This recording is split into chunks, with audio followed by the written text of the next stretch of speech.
Hello दोस्तों, learning by doing पे मैं प्रियंका आप सभी का स्वागत करती हूं। और जैसा कि आपके सामने है, ये है एनसीईआरटी क्लास 6 का मैथ, जिसमें आज का टॉपिक है प्रश्नावली 4.3। वीडियो स्टार्ट करें उससे पहले अगर आप हमारे चैनल पे नए हैं तो वीडियो को लाइक करके चैनल को सब्सक्राइब करके ऑल का बटन प्रेस कर दें, ताकि डेली के आने वाले जो वीडियो हैं दोस्तों आपको ईजिली मिल सके। ठीक है, तो प्रश्नावली 4.3 देखने से पहले इसके 2 पार्ट अपलोड हो चुका है, उसको देखिएगा, तब जाके इसको देखेंगे तो बहुत बेहतरीन तरीके से आपको क्लास अच्छे से समझ में आ जाएगी। ठीक है, तो जैसा कि क्वेश्चन नंबर 1 दिया है कि नीचे दी आकृति में कोणों के नाम लिखिए। ठीक है, ये आपके सामने दिया गया आकृति है, जैसे कि यहाँ से ए आकृति बी सी एंड डी। ठीक है, ये एक क्या है आकृति दिया है और इसके माध्यम से बताना है इसमें कौन कौन से आपके कोण बनेंगे। ठीक है, तो चलिए इसको समझते हैं। तो दिए गए सवालों को बनाएं उससे पहले हम लोग समझेंगे कि कोण यानी एंगल क्या होता है। तो दोस्तों, जहाँ पर 2 भुजाएं आकर आपस में मिलती हैं उसे कोण कहते हैं। कैसे? 2 भुजाएं क्या होती हैं, किसी बिंदु से आकर आपस में, मान लीजिए यहाँ से यहाँ मिलती हैं। ठीक है, इसका नाम दे देंगे ए। ठीक है, इसका नाम दे देंगे बी। और कहाँ पे मिलती हैं? किसी बिंदु पर मिलती हैं, उसे आप क्या कहते हैं? कोण कहते हैं। ठीक है, तो ये चीज़ें आपको अच्छे से समझ में आ गया होगा। ठीक है, अब चलिए इनसे जुड़ी जो सवाल हैं उनको बनाते हैं। तो जैसा कि क्वेश्चन नंबर ए में दिया है कि नीचे दी गई आकृति में कोणों के नाम लिखिए। ठीक है, तो देखिए दोस्तों, जैसे कि यहाँ से दिया है एक आकृति ए से लेकर बी और ए। तो देखिए, सबसे पहले हम बात करेंगे कोण ए से कौन कौन सी आकृति बनी। तो ठीक है, तो हमने पढ़ा था कि ये 2 बिंदुओं को क्या कहते हैं, 2 लाइन को जहाँ आपस में मिलते हैं वहाँ से कोण बनता है। तो यहाँ से बनने वाला आपका कोण बना, कौन सा कोण बना? तो कोण ए बना। ठीक है, और कौन से कोण बना? तो बात करें हम तो वो बनेगा कोण, जिसको बनाना है उसको, उस अल्फ़ाबेट को, कोण के जो वर्ड है उसको बीच में लिखते हैं। ठीक है, तो कोण ए से कौन कौन से वर्ड जो है इसके अगल बगल है? तो डी और बी। ठीक है, तो इसको लिख दीजिए डी और बी। तो ए से बनने वाले जो कोण है दोस्तों आपका, वो बना कोण डी ए बी। ठीक है, तो ये चीज़ आपको समझ में आ गया होगा। अब देखते हैं बी से कौन कौन से वर्ड जो है कोण बनते हैं इसके। ठीक है, कोण बी से आपके कौन कौन से कोण बनते हैं मिलकर। ठीक है, एक तो बी हो गया। ठीक है, बी को बीच में लिख दीजिए। ठीक है, यहाँ पे कोण का सिंबल लगा दीजिए। तो कौन कौन से अक्षर हुए? एक तो ए हो गया और एक सी। ठीक है, तो लिख दीजिए इन दोनों को अगल बगल, इनके अगल बगल लिख दीजिए। ठीक है, तो बनने वाला कोण जो बना है ए बी सी बना। ठीक है, अब कोण सी से देखते हैं कि कौन कौन से आपके कोण बनते हैं। ठीक है, सी से। ठीक है, तो सी से यहाँ से मिलाइए 2 लाइनों का आपस में। तो कौन कौन से? तो सी को पहले इधर लिख दीजिए। ठीक है, कहाँ पे? बीच में। और इसके अगल बगल कौन से वर्ड आ रहे हैं? तो एक तो डी आ रहा है और बी, तो लिख दीजिए यहाँ पे डी और बी। ठीक है, तो कौन किस कोण बना? तो कोण डी सी बी बना। अब कोण डी से देखते हैं कि कौन कौन से आपके कोण बना। ठीक है, तो कोण डी से लिख दीजिए इसको बीच में। ठीक है, कोण डी को बीच में लिख दीजिए। और इसके अगल बगल कौन से वर्ड हैं?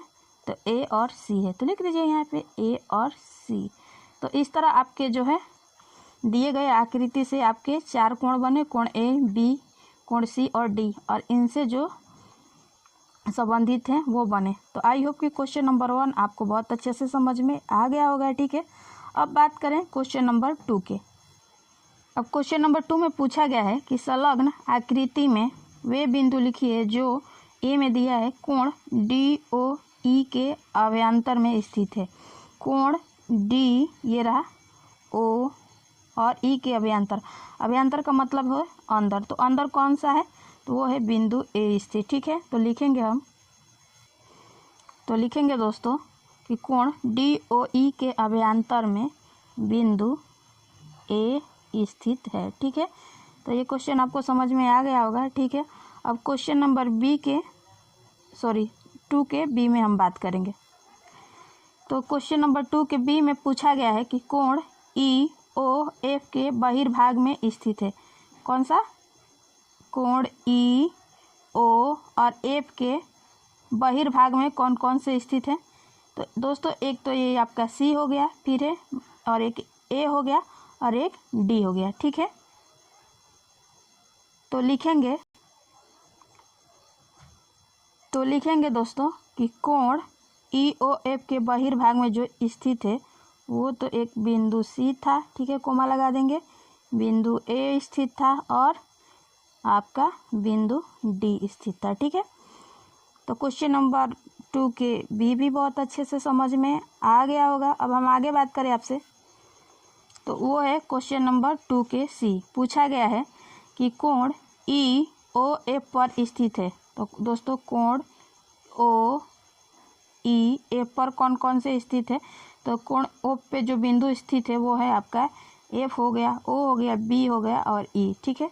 तो लिखेंगे इसको कि कोण ई ओ एफ पर जो स्थित है वो है आपका बिंदु बी, ठीक है, और बिंदु ई और बिंदु एफ एंड बिंदु ओ स्थित है, ठीक है। तो ये इसके 4 पॉइंट थे जो कोण ई ओ एफ पर स्थित है, ठीक है। तो इस तरह क्वेश्चन नंबर 2 भी आपको बहुत डिटेल से समझ में आ गया होगा, ठीक है। अब हम बात करने वाले हैं क्वेश्चन नंबर 3 के बारे में, ठीक है।